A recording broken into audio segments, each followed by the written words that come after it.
Imagine करो, testimonies का आप लेवल देखो क्या हो रहा है।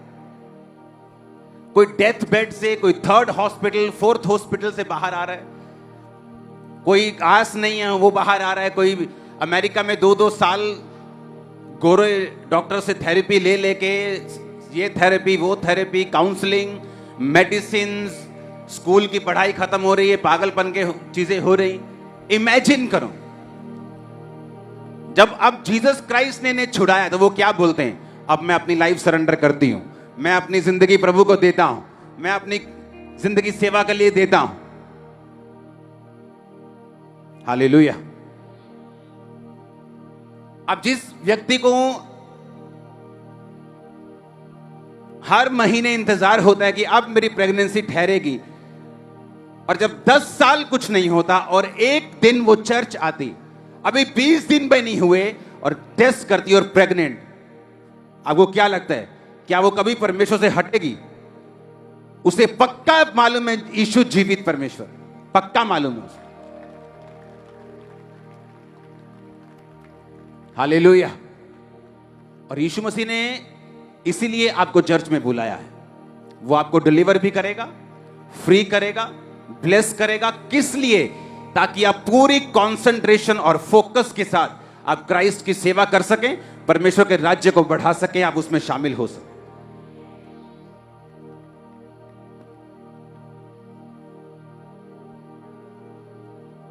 और ये सिस्टम मुझे मालूम है, जब ये मुझे कुछ केसेस भूलते नहीं, जब ये ऑफिस में उधर चर्च के पीछे एक ऑफिस है, जब ये चर्च के ऑफिस में आके आई थी और मैंने ले हैंड किया, मैंने कहा तो जल्दी खंबरा चर्च में होगी टेस्टिमनी देने के लिए। आमेन आमेन आमेन। यस, इसको मैंने तब कहा था तो जल्दी चर्च में आएगी गवाही देने के लिए, क्योंकि मैं जानता हूं ये किन चीजों से होकर गुजर रही थी, क्योंकि उन्हीं चीजों से मैं निकला था। एक खड़ा रह चुप करके। हालेलुया।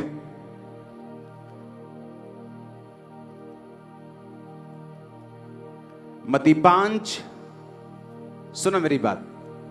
आज कोई जना अगर आपके दिमाग में आता है कि मुझे जल्दी घर जाना है, तो आपका पड़ोसी सुने और आपको बांध के रख ले चर्च में आज, क्योंकि हर एक बंदा ले हैंड से होके जाएगा आज। अगले 4 हफ्ते, यानी पिछले थर्सडे से लेके जब तक बड़ी मीटिंग होगी, हर संडे, हर थर्सडे जो रुमाल आप पे ले हैंड होता है, जिस रुमाल से हर 2 घंटे बाद उस पे ले हैंड होता है। मेरे ऑफिस में मैं खुद ले हैंड करता हूं उन रुमालों के ऊपर। मेरे ऑफिस में खुद, ये देखो फोटोज हैं आपके पास, खुद ये आप जो ले हैंड आप पे होगा, सुनो मेरी बात, जब ये टच आप पे होगा, बाइबल कहती पौलुस के शरीर से जब रुमालों को छुआ के दुष्ट आत्मा पे लगाया जाता था, दुष्ट आत्माएं निकल जाती थी। हर एक चीज जो शैतान ने पकड़ी, जैसे ये टच आप पे आएगा, फ्री होंगे आज इन जीसस ने।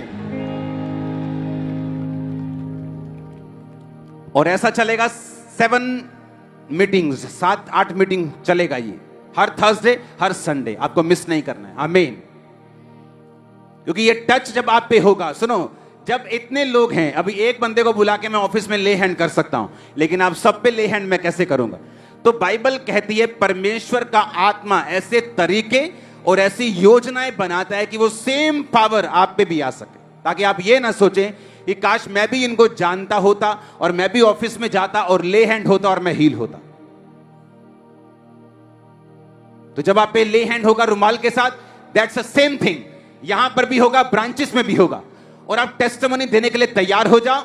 अपने बेबीज के नाम सोच लो, अपने नए बिजनेस के नाम सोच लो, अपनी हीलिंग के साथ वापस आने के लिए तैयार हो जाओ, खुश होने के लिए तैयार हो जाओ, आनंदित होने के लिए तैयार हो जाओ, गवाही देने के लिए तैयार हो जाओ, अपने रिश्तेदारों को हैरान होते हुए देखने के लिए तैयार हो जाओ। आमीन ऊंचे वाला चाहिए मेरे को। मैंने कहा आमीन ऊंचे वाला चाहिए चर्च मेरे को। हालेलुया। जीसस क्राइस्ट ने, मैं आपको ये 7 हफ्ते सिर्फ वही वचन बताऊंगा जो जीसस क्राइस्ट के मुंह से निकले। सारी बाइबल परमेश्वर का वचन है, कोई शक नहीं। कोई पौलुस ने लिखी है पवित्र आत्मा के द्वारा, कोई पत्रस ने लिखा है, लेकिन अगले कुछ हफ्ते परमेश्वर का ये हुक्म है, आपको वही वचन सुनाया जाए जो जीसस क्राइस्ट के मुंह से डायरेक्ट निकला है। आमीन। पहला वचन मैं पढ़ूंगा, मत्ती 5 उसकी 1 से 16 आयत। वह भीड़ को देखकर पहाड़ पर चढ़ा और बैठ गया, और उसके चेले उसके पास आए, और यीशु मसीह अपना मुंह खोलकर उन्हें उपदेश देने लगे।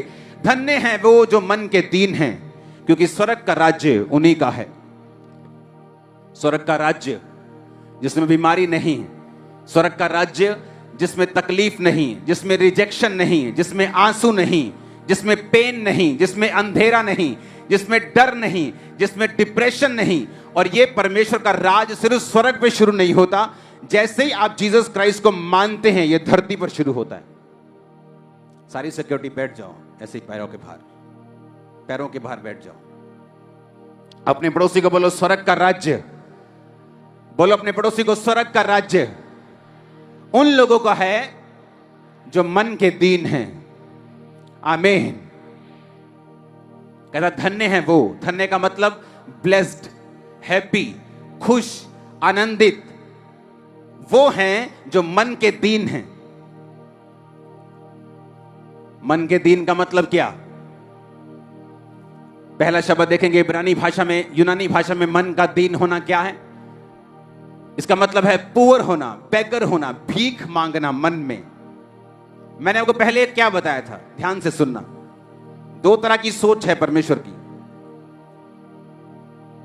मतलब दो धारी तलवार है। सोच एक ही तरह की, लेकिन मैं आपको बताता हूं कैसे।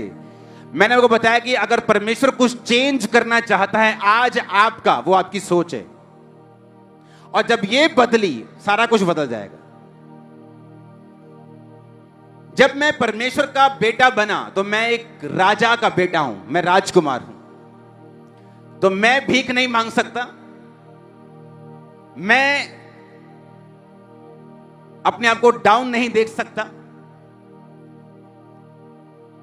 और इसमें घमंड नहीं है, ये कोई प्राउड नहीं, ये एक कॉन्शियस ऑफ माइंड है, और परमेश्वर ने मुझे ये प्रैक्टिकल सिखाया है।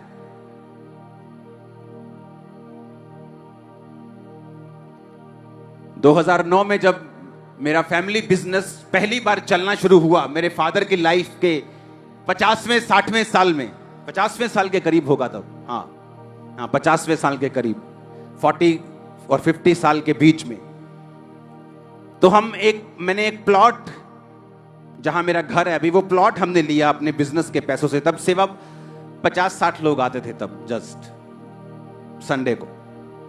तो जब मैंने प्लॉट लिया तो उसका एक लोन करवाना था। तो लोन नहीं लेना चाहिए, ये बाइबल कहती है, पर एक तब इतना आप कॉन्शियस नहीं होते उस चीज के। तो जब लोन होने वाला था उसका, तो उसका जो बैंक था, उसने कहा था कि आप एक प्रॉपर्टी डीलर से उसकी वैल्यूएशन निकाल के हमें बताइए। तो वो प्लॉट था 2 लाख रुपए मरले का। मेरी आदत है, जो मरला लिया, कच्चा पक्का कुछ नहीं होता, पक्के में लिया। तो 2 लाख मरला, 1,95,000 रुपए मरला था, वो 22 मरले का प्लॉट था। तो जब वैल्यूएशन लगाने के लिए लोग आते थे तो उसकी वैल्यू कम लगाते थे, क्योंकि वो नुक्कड़ वाला प्लॉट था, उसकी वैल्यू ज्यादा थी, और साथ वाले प्लॉट की वैल्यू 1.5 लाख 1.25 लाख होती थी। तो वो आके उसकी वैल्यू कम कर देते थे, और जब वो जाती थी बैंक में, वो बोलते साहब आपके प्लॉट की वैल्यू इतनी नहीं है, तो हम आपको लोन नहीं दे सकते। जब भी किसी ने वैल्यू लेने के लिए आना, मैंने कहा यार प्लीज आप ऐसा कर लो यार प्लीज। तो मुझे पवित्र आत्मा ने डांटा कि तू कौन है? मैंने कहा मैं तेरा बेटा हूं। तो उसने कहा तू राजकुमार है तो राजकुमार की तरह ही बिहेव कर, भीख मांगना बंद कर। फिर क्या हुआ सुनो, फिर क्या हुआ, एक और बंदे ने आना था वैल्यूएशन लगाने के लिए। जब वो आया तो मैं ऐसे खड़ा हो गया उसके सामने। कहता यहां क्या है? मैं प्लॉट करने के लिए आया। मैं कहा मैं हूं ऑनर, बताओ क्या है? वैल्यूएशन लगानी। मैं कहा लगा लो कोई बात। सीधे मुंह बात ही नहीं की। मैंने कहा बात ही नहीं करनी तुझसे। कहता कितने का है? मैंने कहा 2 लाख का है, 1,95,000। मैं मेरी बात पे यकीन है, आप चेक करो, जाओ घूम के आओ। वो घूम के आया, उसने सेम प्लॉट की वैल्यू लगा के बैंक को भेजा। बैंक ने लोन पास किया। वो बाद में मैंने लोन खत्म कर दिया जल्दी से, वो बात अलग है। अब उसमें कोई लोन नहीं, लोन खुदा की ओर से नहीं होता, वो बात अलग है। लेकिन परमेश्वर ने मुझे सिखाया कि तुम्हें बैगर नहीं बनना, तुम्हें अपनी स्पिरिट में रहना है। जब तक तुम बैगर रहोगे तब तक तुम्हारे काम भी उसी तरह के होंगे। ये मुझे सिखाया गया।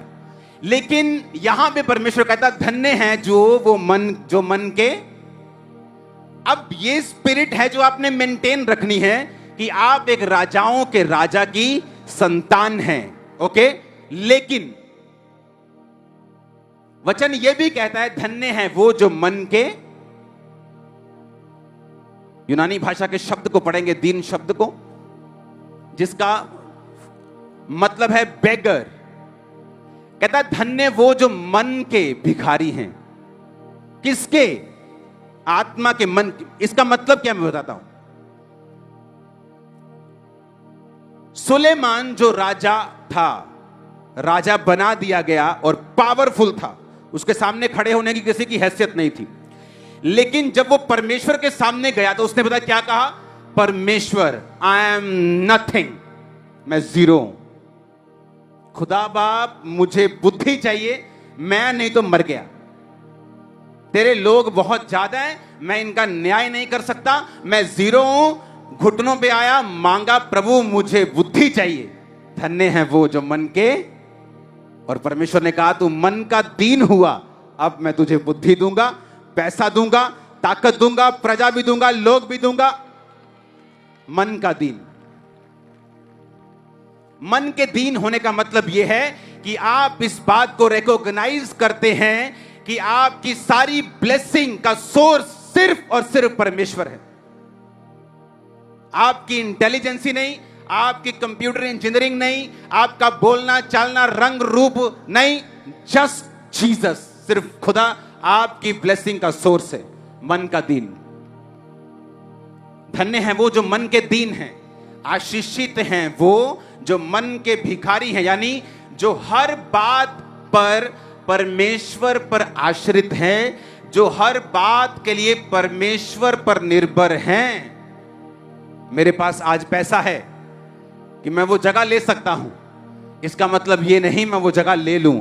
मैं पैसा होने के बावजूद भी परमेश्वर की आत्मा की अगुवाई पर आश्रित हूं, उस पर निर्भर हूं कि परमेश्वर यस करेगा तो मैं वो जगह लूंगा। कितने मेरी बात को समझ रहे हैं? मन के दीन होने का मतलब ये नहीं है तुम हैं कोब काट के तुरो, तुम तो थल्ले देख के तुरो कि मैं बड़ा दीन है जी, मैं तो गाली नहीं करता कहना। मन का दीन होने का मतलब ये नहीं आप प्यार से बात करें किसी से और दिल में गालियां निकालें। कई लोग मुंह के बड़े मीठे होते हैं और मन के बड़े खट्टे होते हैं। उस दीनता की परमेश्वर बात नहीं, फेक दीनता की परमेश्वर बात नहीं कर रहा। जो लोग हैं वो फेक दीन है। वो कैमरे में दीन दिखेंगे और जब मीडिया में जाएंगे दीन दिखेंगे, बहुत हम्बल दिखेंगे, लेकिन अंदर से बड़े करप्ट, बड़े खतरनाक लोग। वो उसकी बात नहीं कर रहा। उसने कहा धन्य हैं वो जो मन के दीन है। जीसस ने कहा धन्य का मतलब आशीषित, ब्लेस्ड। वो धन्य हैं, वो ब्लेस्ड हैं, वो हैप्पी हैं, वो खुश हैं जो मन के दीन हैं। आमीन। जो ये भरोसा रखते हैं कि अगर आज मैं चर्च में जा रहा हूं तो सिर्फ जीसस क्राइस्ट के आत्मा की सहायता से जा रहा हूं। आमीन।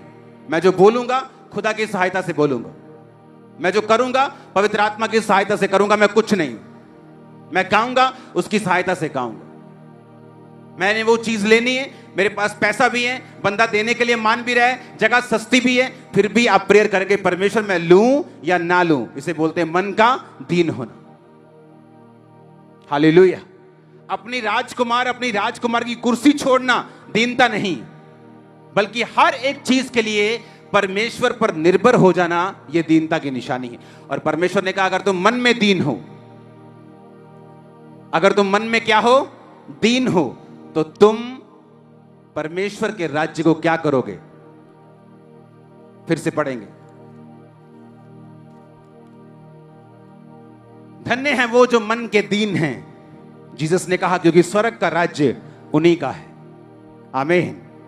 मन के दीन होना। हालेलुया।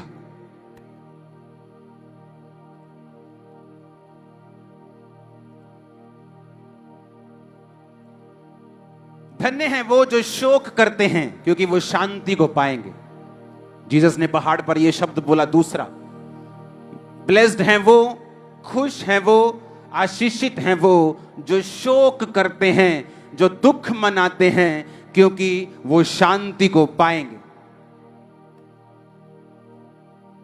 किस चीज का दुख मनाए? कि तुम्हारा बेटा तुम्हारी बात नहीं सुनता, इस चीज का दुख मनाए? क्योंकि जीसस ने कहा धन्य हैं वो, खुश रहेंगे वो, आशीषित हैं वो जो शोक करते हैं, जो दुख मनाते हैं क्योंकि वो शांति को पाएंगे। किस चीज का दुख मनाएंगे? कि आपका हस्बैंड आपकी बात को नहीं सुनता? किस चीज का दुख मनाएंगे? आपके पास पैसा नहीं है? किस चीज का दुख मनाएंगे? वीजा नहीं लगा? नहीं, ये परमेश्वर इसके बारे में बात नहीं कर रहे। वो कह रहा है धन्य हैं वो जो शोक करते हैं। शोक इस बात का कि आज आप प्रार्थना करके नहीं आए, शोक इस बात का कि कल आपने बाइबल नहीं पढ़ी थी, शोक इस बात का कि अभी भी आप उस गुनाह में फंसे हुए हैं जिसमें आपको फंसा हुआ नहीं होना चाहिए। बाइबल कहती है धन्य हैं वो जो शोक करते हैं, वो शांति को पाएंगे। एक बंदा पापी चर्च में आके अपने मुंह को ऊपर भी नहीं उठाता और छाती पीट पीट कर बोलता है, हे खुदावन मुझ पापी के ऊपर दया कर। शोक करता है वो अपनी आत्मिक जिंदगी के लिए, उस शॉर्टनेस के लिए, उस कमी के लिए जो आत्मिक जिंदगी में एंटर कर चुकी, उस चीज का वो शोक मनाता है कि मैं वो नहीं कर पा रहा हूं जो मुझे करना चाहिए। और जीसस ने कहा अगर तुम इस चीज का शोक मनाओगे तुम शांति को पाओगे। और जब जीसस क्राइस्ट शांति देते हैं, आपके आसपास बवंडर चल रहे हो, आप शांति में होंगे। कोरोना चल रहा हो, आप शांति में होंगे।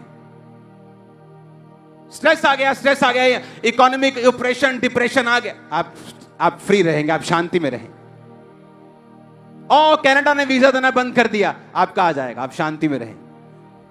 नहीं आएगा तो यूएसए वाले दे देंगे, उससे अच्छी कंट्री में चले जाएगा, डोंट वरी। क्योंकि धन्य है वो जो शोक करते हैं।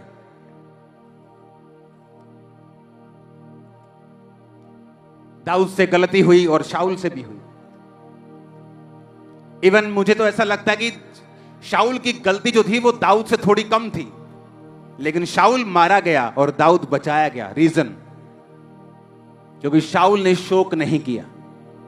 पाप करने के बावजूद भी, गिरने के बावजूद भी उसने शमूएल नबी को बोला कि मेरे साथ पहाड़ से नीचे चल। जब उसने कहा कि तू रिजेक्ट हो चुका है, खुदा अब तेरे साथ नहीं, उसने घुटनों पे आके शोक नहीं किया कि हे खुदा के दास ऐसा मत बोल, मैं माफी मांगता हूं, मैं तौबा करता हूं, टाट ओढ़ता हूं, आज से खुदा जो बोलेगा वही करूंगा। और ऐसा कितनी बार बाइबल में हुआ है कि लोगों ने टाट ओढ़ा है और माफी मांगी और खुदा ने अपने इरादे को चेंज करके उन्हें फिर से ब्लेस किया है। लेकिन उसने क्या कहा? कहता ठीक है, जो तूने बोला ऐसा हो, कोई बात नहीं, लेकिन नीचे मेरे साथ चल। क्योंकि नीचे लोग हैं तो वो लोग ये ना सोचें कि परमेश्वर मुझसे नाराज है। पॉलिटिकली करेक्ट होना चाहता था और स्पिरिचुअली इनकरेक्ट हो गए। पॉलिटिक्स से बच के रहो। लोगों को खुश करने के चक्कर में मत पड़ो। लोग क्या सोचते हैं? 20 से 30 साल की उम्र में बहुत टेंशन होती, लोग क्या सोचते हैं। जब 40 के पास बंदा पहुंचता है तो वो परवाह करना बंद करता है लोग क्या सोचते हैं। जब वो 60 साल का होता है उसे ये मालूम होता है कि लोग तो कुछ सोच ही नहीं रहे थे, मैं ही लगा हुआ था,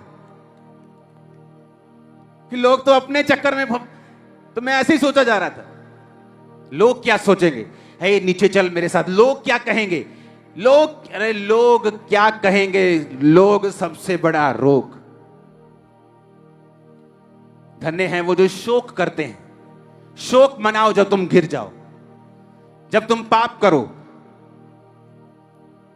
जब क्रिश्चियन होके भी तुम अपने शादियों के रीति रिवाजों के सिरों के ऊपर वही उठाए फिरते हो जो दूसरे लोग उठाए फिरते हैं। शोक करो इस बात का, शर्म करो और दुख मनाओ इस बात का कि तुम वही रीति रिवाजों में हो जो दूसरे करते हैं। शोक करो, दुख मनाओ, इस चीज का आनंद मत मनाओ। यीशु ने कहा जो शोक करेंगे वो शांति को पाएंगे। दाऊद ने पाप किया और शोक किया। नातान नबी ने कहा, अब जिस तरह तूने तलवार चलाई है, तेरे घर पे तलवार चलेगी। जिस तरह तूने व्यभिचार की है, तेरी लाइफ में बहुत सारी घटनाएं अब होंगी। तो उसने कहा, मैं मानता हूं, मुझे माफ कर खुदा, अपनी आत्मा को मुझसे अलग ना कर, मुझे फिर से अपना उद्धार का आत्मा दे के संभाल, मुझे स्थिर आत्मा फिर से दे, मेरी हड्डियों को ताकि चैन मिल जाए, अपनी आत्मा को मुझसे अलग मत कर। शोक करता रहा, और धन्य है वो जो शोक करते हैं, शांति को पाएंगे। किस बात का शोक? कि अब आप रोजे नहीं रखते। किस बात का शोक? क्योंकि आप अब चर्च में एक संडे छोड़ के आते हैं, क्योंकि आपके पास किराया नहीं। और जब वही डॉक्टर बोल दे कि भाई साहब आपके पित्ता भी निकालना पड़ेगा, मर जाओगे, तो 20-30 हजार का इंतजाम कैसे 2 मिनट में तुम करते हो? देखो फिर। लेकिन हमें शोक नहीं। पहले जब ब्लेसिंग नहीं थी तो चर्च में सुबह 8 बजे आके बैठ जाते थे। अब जब परमेश्वर ने सब कुछ दे दिया तो आप 12 बजे चर्च में आते हैं। तुम्हें शोक मनाना चाहिए। आत्मिक चीजें ना कर पाने का शोक, प्रेयर ना कर पाने का दुख, रोजे ना रख पाने का दुख, संगति अटेंड ना कर पाने का दुख, मेंटेन खुदा की उस जिंदगी को जो आपको दी थी ना कर पाने का दुख। कहता मनाओ इस दुख को अगर शांति चाहते हो तो। पर तुम दुखी हो, तुम्हारा वीजा नहीं लगा। तुम दुखी नहीं हो कि तुम्हारी प्रार्थना पहले जैसी नहीं रही। एक भेड़ जब गड्ढे में गिर जाती है तो वो तब तक बाहर आने का यत्न करती है जब तक वो मर नहीं जाती। जब तक मर नहीं जाती तब तक बाहर आने का यत्न करती रहती है। अगर तुम खुदा की भेड़ हो, जब तक बाहर नहीं आ जाते अपने पाप से, आप यत्न नहीं छोड़ते, आप दुख मनाना नहीं छोड़ते, आप दिल में शोकित होते हैं। मैं क्यों उस लाइफ को, क्यों उस प्रेयर लाइफ को मेंटेन नहीं कर पा रहा हूं, क्यों उस चीज को कर नहीं पा रहा हूं? आपको शोक होना चाहिए। जीसस ने कहा अपने मुंह से, धन्य हैं वो जो दुख मनाते हैं, क्योंकि वो शांति को पाएं। क्योंकि तुम्हें दुख है तुम्हारा वीजा नहीं, तुम्हें दुख है तुम्हारा हस्बैंड तुमसे बात नहीं करता, लेकिन तुम्हें इस बात का दुख नहीं है कि तुम्हें संडे चर्च गए कितनी देर हो गई। तुम्हें इस बात का दुख नहीं कि तुम हर संडे लेट आते हो। तुम्हें इस बात का दुख नहीं। और जब तुम्हें इस बात का दुख नहीं है तो इसीलिए शांति भी नहीं। धन्य हैं वो जो शोक करेंगे, क्या पाएंगे? हाय पास्टर जी शांति है नहीं कर्ज। शोक करो तो शांति आ जाए। जीसस ने कहा दुख मनाओ आत्मिक चीजों के लिए तो शांति आ जाए। आमीन। ऊंचाई बरकत तुम्हारी। धन्य हैं वो जो शोक करते हैं, शांति को पाएंगे। नेक्स्ट, धन्य हैं वो जो नम्र हैं, वो पृथ्वी के क्या होंगे? अधिकारी होंगे। आज एक कोई बिलियनर बन जाए, बिलियनर मतलब 8,000 करोड़ का मालिक, इंटरनेट भरा रहता उससे, ये सिगरेट इधर, वो सिगरेट उधर, ये गाड़ी, ये पोर्श, ये बुगाटी, ये घड़ी, ये ऐनक, ये सब कुछ, वो सारा दिन इसमें लगा रहता है। और जीसस ने कहा धन्य हैं वो जो नम्र हैं, पृथ्वी के क्या होंगे? दुनिया के आज तक के सारे बिलियनर अगर इकट्ठे हो जाएं, जितना पैसा चर्च एनजीओस के पास है दुनिया में, उनके पास इतना भी नहीं है कि उनके गेट के बाहर खड़े हो सके। आपको मैं बता रहा हूं सच। चर्चिस के पास, दुनिया की जो चर्चिस हैं उसमें सब मिशन, कैथलिक, CNI, पेंटी सब मिला लो, उनके पास इतनी जमीन है, इतना पैसा है कि ये बिलियनर्स बाहर खड़े होने की भी हैसियत नहीं रखेंगे। क्योंकि वो क्या है? नम्र। वो कभी घमंड नहीं करेंगे। जब सब चले जाएंगे, अगर 2 जने यहां बैठे हो, हमें ऐसी दरी भी नहीं चाहिए, मैं आपके साथ बैठ जाऊंगा खाना खाने के लिए इधर ही आपके साथ ही। हालेलुया। अगर तुम नम्र हो, थोड़ा सा पैसा तुम्हारे सिर पे चढ़ गया, अब खुदा ने और देके क्या मरवाना है तुमको? हां, वो बाइक लेके तुमने 100 पे 150 पे चलाना शुरू कर दिया, अब परमेश्वर ने चाहा तुम्हें सुपर बाइक मिले, इसी में तुम्हारी मौत और जिंदगी का सवाल बना हो। धन्य हैं वो जो नम्र हैं। तुम्हें बरकत मिली, तुमने अपने पड़ोसी को शर्मिंदा कर दिया, तुम्हें बरकत मिली, तुम चर्च के अपने विश्वासी भाई को शर्मिंदा करना शुरू हो गए। उसने कहा अगर तुम नम्र हो, पृथ्वी के अधिकारी, सॉइल के, लैंड के तुम अधिकारी हो गए। आमीन।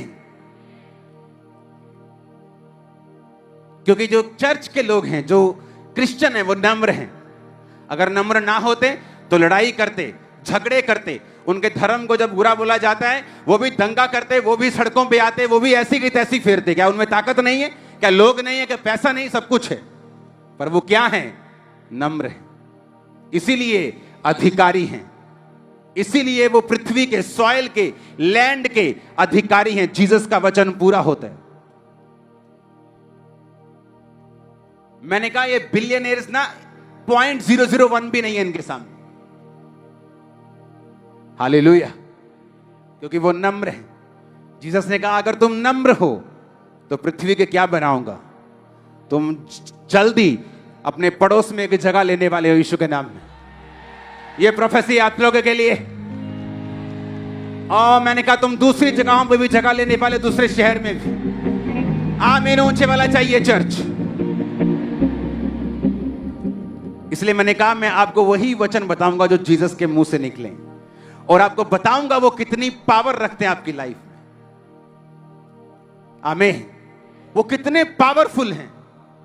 धन्य हैं वो जो नम्र हैं, जिन्होंने परमेश्वर को अपना उद्धारकर्ता ग्रहण कर लिया, जिनको अपने पैसे का घमंड नहीं है, अपनी पहुंच का घमंड नहीं है, अपनी चीजों का घमंड नहीं। हालेलुया।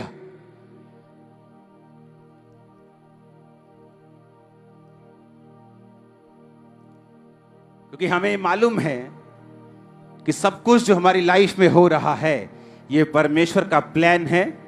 वो अपने मन मुताबिक के हिसाब से कर रहा है, अपनी योजना के हिसाब से कर रहा है। हालेलुया। धन्य हैं वो जो नम्र हैं, वो पृथ्वी के क्या होंगे? अधिकारी होंगे।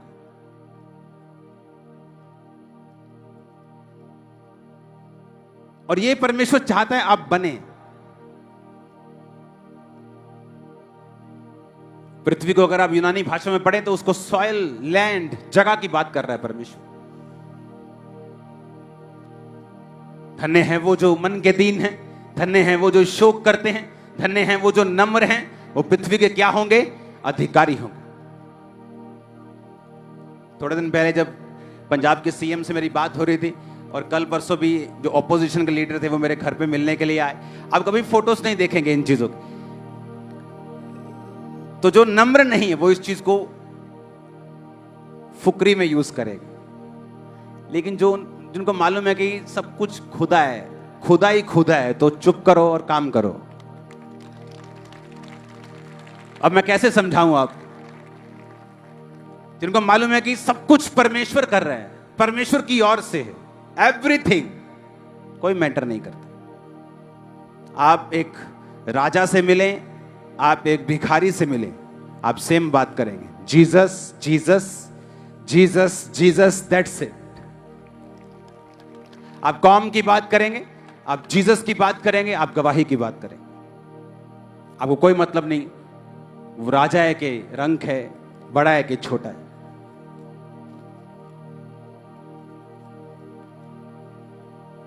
बोलो अपने पड़ोसी को नम्र हो जा। अगर कुछ बड़ा लेना चाहता है, बड़ा देखना चाहता है, बाकी तेरी मर्जी है। हालेलुया। अगला वचन पढ़ेंगे, धन्य हैं वो जो धार्मिकता के भूखे और प्यासे हैं, क्योंकि वो तृप्त किए जाएंगे। आज हम यहीं तक पढ़ेंगे, अगला हम कंटिन्यू करेंगे थर्सडे को। धन्य हैं वो जो, फिर से पढ़ेंगे, धार्मिकता के भूखे और प्यासे हैं, क्योंकि वो तृप्त किए जाएंगे। आपकी पूरी जिंदगी, आपकी आत्मिक लाइफ, आपकी क्रिश्चियन लाइफ का पूरा आधार, उसकी नींव भूख और प्यास पे टिकी। पूरी क्रिश्चियन लाइफ, पूरी आपकी क्रिश्चियन लाइफ आपकी भूख और प्यास पे टिकी है। आत्मिक भूख और प्यास। जीसस ने कहा वो खुश रहेंगे जो धार्मिकता के भूखे और प्यासे हैं, जो जीसस को देखना चाहते हैं, जो आत्मा में बढ़ना चाहते हैं, पवित्र आत्मा के वरदान पाना चाहते हैं, जो आत्मा के कामों को करना चाहते हैं। हालेलुया। जिनमें भूख है। मूसा के अंदर काम देख लिए, मिरेकल्स देख लिए, चमत्कार देख लिए, समुद्र दो भाग होता देख लिया, उनके पहलौठों को मरता हुआ देख लिया। अब खुदा से कह रहे, खुदावन मुझे अपना तेज दिखा दे। और भजन संहिता में परमेश्वर ने लिखा कि मैंने इस्राएलियों पर अपने कामों को और मूसा के ऊपर अपनी गति को प्रकट किया। पौलुस, मैं इस संसार की चीजों को कूड़ा मानता हूं ताकि मैं परमेश्वर में और अधिक जा सकूं, खूब सकूं, घुस सकूं। मूसा, पौलुस, जीसस, आप जिनको भी देखेंगे वो धार्मिकता के भूखे और प्यासे रहें। और परमेश्वर ने कहा धन्य हैं वो जो धार्मिकता के भूखे और प्यासे हैं और वो तृप्त किए जाएं। पौलुस स्वर्ग पे गया, मूसा ने परमेश्वर की महिमा को देखा, उसके चेहरों से किरणें निकलती थी, मूसा ने देखा। धार्मिकता के भूखे और प्यासे हैं क्योंकि वो तृप्त किए जाएं। आपके अंदर प्यास है कि आपने इस बार वचन को नहीं सुना, आपके अंदर प्यास है कि मैंने वचन को नहीं पढ़ा, मैंने आज संगति को नहीं किया, ये संडे मैं प्रेयर नहीं कर पाया और मैं परमेश्वर से पीछे हो रहा हूं और मुझे थोड़ी ठंडक ठंडक सी आत्मा में महसूस हो रही। हम धार्मिकता के भूखे और प्यासे नहीं। घर में 4 शादियां इकट्ठी आ गई, प्रेयर ही भूल गए, फास्टिंग ही भूल गए, इतना गुम गए कि उनके गानों में नाचने लगे, पता ही नहीं चला कब हफ्ता, 2 हफ्ते, 3 हफ्ते निकल गए और आत्मा भी निकल गया साथ में, पता ही नहीं चला। हालेलुया। आत्मा भी निकल गया साथ में ही जब शादी में गए, तो पता ही नहीं। धार्मिकता के भूखे और प्यासे, धन्य हैं वो जो धार्मिकता के भूखे और प्यासे। ना जी भुख तां बहुत आ, विआह ते जाईदा, आपां तां नहीं छड्डी दा कुछ। बाबा एक अख उधर रखी दी, रोटी कदों शुरू होवे। इसे कहा धार्मिकता के भूखे और प्यासे, चिकन मटन के नहीं। आमीन। किस चीज के? धार्मिकता के भूखे और प्यासे। धन्य हैं वो, आनंदित रहेंगे वो, आशीषित रहेंगे वो, खुश रहेंगे वो जो धार्मिकता के भूखे और प्यासे हैं, क्योंकि वो तृप्त किए जाएं। अगर कोई प्यासा है तो मेरे पास आके पिए, मैं उसे तृप्त करूंगा।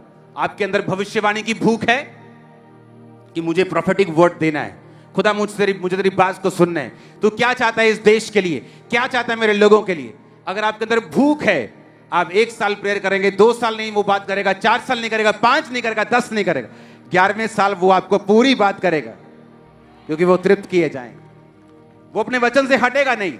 वो धार्मिकता के जो भूखे और प्यासे हैं, जो हीलिंग करने के भूखे और प्यासे, प्रभु आज हीलिंग होनी चाहिए, प्रभु आज डिलीवरेंस होनी चाहिए, खुदाबंद मैं अमेरिका में जा रहा हूं, काम होना चाहिए, प्रभु ये धार्मिकता के भूखे और प्यासे हैं। प्रभु ब्रांचेस होनी चाहिए, प्रभु चर्च भरी होनी चाहिए। परमेश्वर ये काम धार्मिकता के भूखे और प्यासे वो तृप्त किए जाएं। हालेलुया। कुछ लोगों को बड़ा चर्च चाहिए ताकि वो बड़ी गाड़ी ले सके। ये चर्च में जब 10,000 लोग आते थे तब भी मेरे पास गाड़ी नहीं थी, मुझे जरूरत नहीं पड़ी। चर्च का भाई ले कहीं जाता नहीं। आज भी संडे में निकलता हूं घर से, अब निकल जाऊंगा घर और थर्सडे निकलूंगा, तो मुझे गाड़ी की तब जरूरत नहीं थी। लेकिन बाद में क्रूसेड होने लगे, चीजें होने लगी, मुझे गाड़ियों की जरूरत पड़ने लगी, तो लोगों को लगता अच्छा। एक पास्टर था, एक मेरी मिनिस्ट्री को देखा, ग्लोरी देखी, आया मेरे ऑफिस में, कहता बस मुझे मसा करो, मुझे भी बड़ी गाड़ी लेनी है। हिंदी बोलता, मुझे मसा करो, मुझे बड़ी गाड़ी लेनी है। हालेलुया। धार्मिकता के भूखे और प्यासे किसके? कि खुदा मुझे तेरे काम करने हैं, लोग होने चाहिए, चर्चेस भरी होनी चाहिए, लोग बैप्टिज्म ले, लोग पाप को छोड़े, लोग तुझ में घुसे, इवेंजलिज्म हो। धार्मिकता के भूखे और प्यासे। आज फॉरेन की चर्चेस इवेंजलिज्म करती, यहां की चर्चेस इवेंजलिज्म करती, घर घर में इवेंजलिज्म हो रहा है, टीवी में इवेंजलिज्म हो रहा है, इंटरनेट पे इवेंजलिज्म हो रहा है। धन्य है वो जो धार्मिकता के भूखे और प्यासे तृप्त किए जाएं। मुझे इस्तेमाल होने, तृप्त किए जाओगे क्योंकि तुम धार्मिकता के भूखे और प्यासे। अब इस्तेमाल होने के चक्कर में तुम्हें जहाज भी चाहिए होगा, वो दे देगा, वो बात अलग है। लेकिन वो ऐश करने के लिए या अपनी कोई भूख पूरी करने के लिए, किसी को दिखाने के लिए या शोखी मारने के लिए, वो परमेश्वर की ओर से नहीं। बाइबल कहती है वो संसारिक है, वो शैतानी है, वो इस संसार का है, परमेश्वर का नहीं। हालेलुया। धार्मिकता के भूखे और प्यासे हो तो तृप्त किए जाओगे। तुझे तेरी बात सुननी, खुदा मिरेकल्स हो, हीलिंग्स हो, मेरी लाइफ में ये काम हो, मैं ये देखना चाहता हूं, इस तरह से काम करना चाहता हूं। धार्मिकता के भूखे और प्यासे हो, तृप्त किए जाओ। हालेलुया। खुदावंद मेरी पूरी फैमिली प्रभु में आए, सब हम तेरा काम करें, तेरी सेवा करें, खुदा की महिमा के लिए तुम भूखे और प्यासे हो, धार्मिकता के लिए। तुम्हारी पूरी फैमिली को परमेश्वर कान पकड़ के भी लेके आएगा तो लेके आएगा। धन्य है वो जो धार्मिकता के भूखे और प्यासे, तृप्त किए जाए। आमीन, आमीन, आमीन। ऊंचे वाला चाहिए। अपने हाथों को उठा। जिन्होंने ले हैंड करना है रुमाल के साथ, वो इधर आओ। पहले, सबसे पहले मुझे अपनी शक्लें दिखाओ, रुमाल लेके आओ। सुनो, जब प्रेयर शुरू होगी तभी से आप पर ले हैंड शुरू हो जाएगा। बाय फेथ, बाय फेथ उसे रिसीव करो और अंगीकार करो। जैसे ही वो टच आज मुझ पे आएगा, मैं गवाही के साथ वापस आऊंगी, वापस आऊंगा। आमीन। ऊंचे वाला चाहिए चर्च।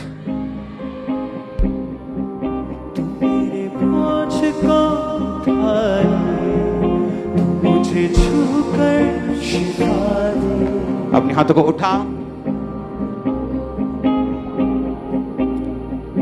हर संडे और थर्सडे ले हैंड, जीसस क्राइस्ट के बोले वचन और प्रभु भोज, इन तीनों चीजों में हम शामिल। उधर मुंह करो, उधर मुंह करो, सामने पुलपट की ओर। जब रुमाल आए तो उठा ले और जाओ और लोगों को टच करो। और जल्दी जल्दी टच नहीं करना, टाइम लगाना। और तुमने अपनी प्रेयर के साथ नहीं जाना, कमांड के साथ और कमीशन के साथ जाना है कि जो कमीशन मिला कि वो रुमालों के साथ जस्ट तुमने टच करना है। तुम सिर्फ एक कांटेक्ट पॉइंट हो। ओके, अपनी धार्मिकता बीच में मत फंसाना। सब जन खड़े हो जाओ,